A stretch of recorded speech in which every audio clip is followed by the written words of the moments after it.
साथियों नमस्कार। ओम परम तत्वाय नारायणाय गुरुभ्यो नमः।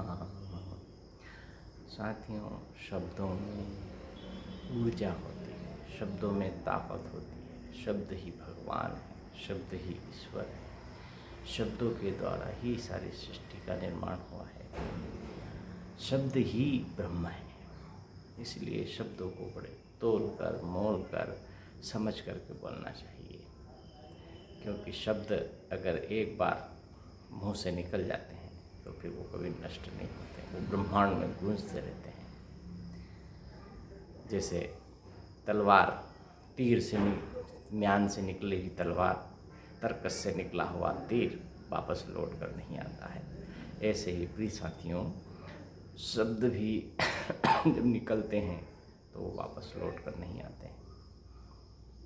प्रिय साथियों, शब्द और फूल दोनों महकते रहते हैं, उनमें थोड़ा सा अंतर है। फूल हमेशा महकते हैं, कुछ समय बाद कुम्हला जाते हैं, लेकिन शब्द जीवन पर्यंत महकते रहते हैं। अच्छे शब्दों से अच्छी महक आती है और भद्दे शब्दों से आप समझते हैं कैसा माहौल बन जाता है, कैसी महक आती होगी। साथियों, शब्दों को ऐसा ही कहा गया है कि शब्द वाणी का निर्माण करते हैं, और वाणी हमारे पुराने महान साधु संतों ने वाणी के माध्यम से पूरा परिवर्तन ला दिया। शब्दों के द्वारा उन्होंने महान से महान परिवर्तन लाए हैं।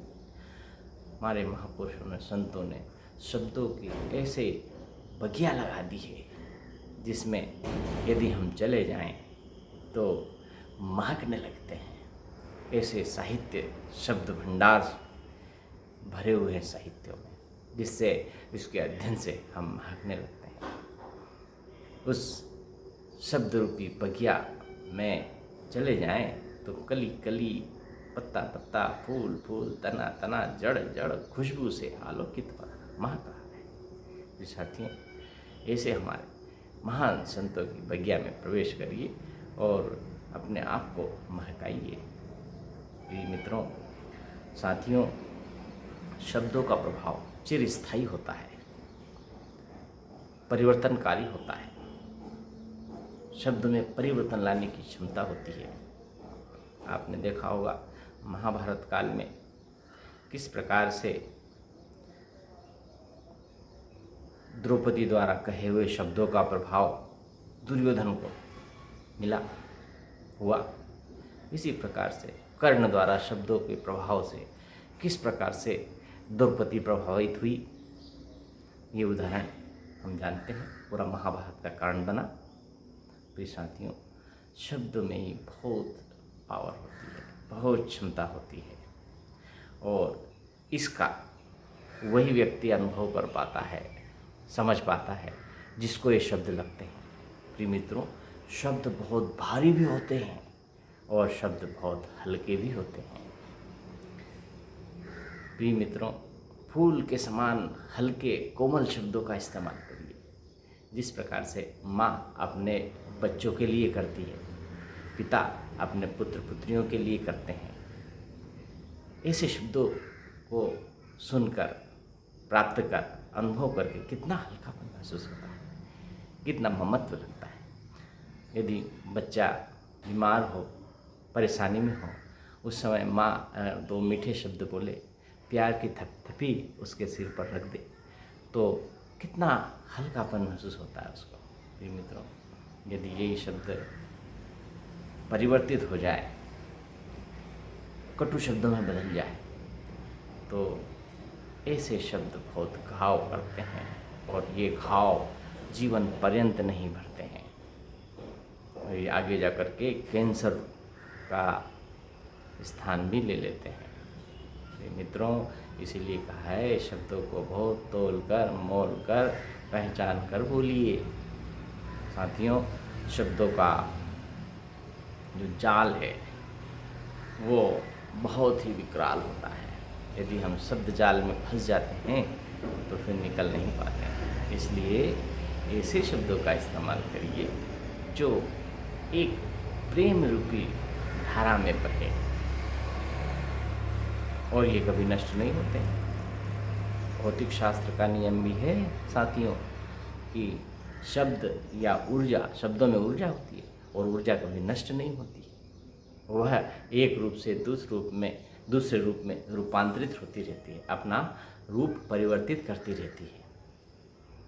हमने पारिस्थितिक तंत्र में, इको तंत्र में देखा है किस प्रकार से जो है ऊर्जा एक स्तर से दूसरे स्तर में प्रवेश करती है और ये पूरा चक्र चलता रहता है। इसी प्रकार हमारे शब्द भी कभी नष्ट नहीं होते हैं।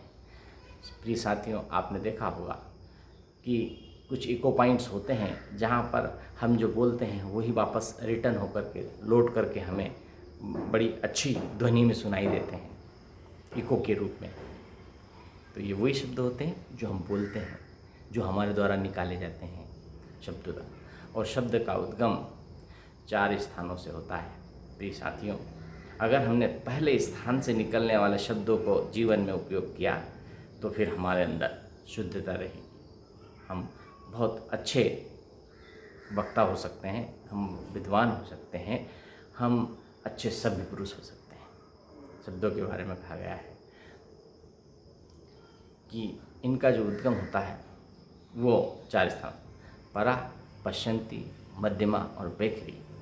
प्रिय साथियों, जो शब्द परा श्रेणी के होते हैं, जो जिनका उद्गम नाभि स्थल से होता है, और नाभि स्थल एक ऐसा स्थल है जहाँ से सारी सृष्टि का निर्माण हुआ है। हम उसी नाभि से ही जीवित हैं। हमारा जीवन धारा ही वहीं से शुरू होती है, नाभि से। इसीलिए वो शब्द भी वहीं से उद्गम होता है और वो शब्द जो है स्थायी शब्द होते हैं, वो अच्छे होते हैं। और उसके बाद पश्यन्ति हृदय से उत्पन्न होते हैं, मध्यमा कंठ से उत्पन्न होता है और बैखरी जो होता है मुंह से होता है। तो नाभि से उद्गम स्थल से जो शब्द उत्पन्न होते हैं वो मुंह तक आते आते उनमें परिवर्तन होता है। इसीलिए आपने देखा होगा, हम कोई काम करवाते हैं तो छोटे बच्चों से करवाते हैं। छोटे बच्चे बड़े पवित्र होते हैं, ईश्वर का रूप होते हैं। क्यों? क्योंकि वो जो शब्द निकलते हैं वैसे के वैसे ही बोल देते हैं, उनमें परिवर्तन नहीं लाते हैं। वो मध्यमा, पश्यन्ति और बैखरी तक आते आते कोई बदलाव नहीं करते हैं। इसलिए शब्द जो है बहुत ही महत्वपूर्ण होते हैं। प्रिय साथियों, शब्दों का ऐसा ही इस्तेमाल हमें करना चाहिए। इसी प्रकार शब्द भी अमर होते हैं, ये कभी मरते नहीं हैं, ब्रह्मांड में हमेशा गूंजते रहते हैं।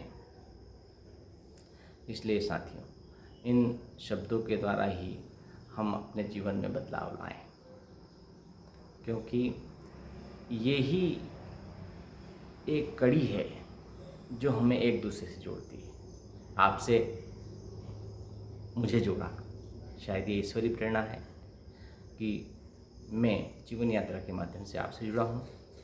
और साथियों, न जाने कौन से वाक्य, कौन सी प्रेरणा, कौन सा व्यवहार, कौन सा आचरण, कौन सी बातें किसके जीवन में परिवर्तन लाते हैं, ये हम नहीं कह सकते। कहीं से भी परिवर्तन मिल सकता है। इसलिए हमें हमेशा अच्छे संस्कारों को, अच्छे विचारों को, अच्छी बातों को अपनाना चाहिए। समाज में कुछ बुरा हो रहा हो तो हमें अच्छा करने का प्रयास करना चाहिए। ये नहीं करना चाहिए कि ये मेरा काम नहीं है। अरे नहीं, हम सबको ही एक अच्छे समाज का निर्माण करना है। साथियों, और भी मुझे आपसे बहुत बात करना है, क्योंकि बहुत बड़ा दृष्टांत हो जाएगा, इसलिए मैं उसको आगे विराम देता हूँ। नमस्कार साथियों।